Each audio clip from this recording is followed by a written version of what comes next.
হ্যাঁ, আওয়ামী লীগের সাথে অনেক রকম মিল দেখি আমরা।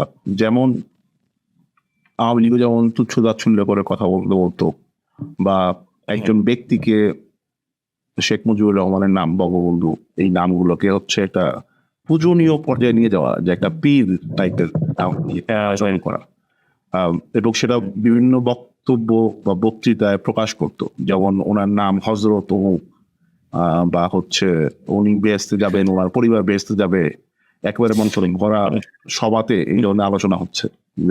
এরকম বলতে শুনছি এক মাওলানা হুজুর নেতা, উনি এরকম বলতেছে যে ওনার পরিবারের সবাই বেহেস্তে যাচ্ছেন, শেখ মুজিবুর রহমানের পরিবারের।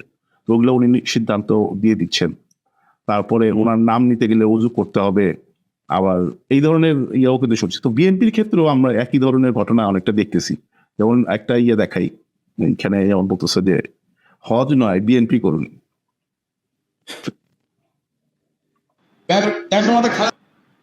কি করেছেন করে আমরা বলি কি জানেন, তোমরা নয় বরং শহীদ জিয়ার দল বললে ব্যস্ত যেতে পারো। কেন?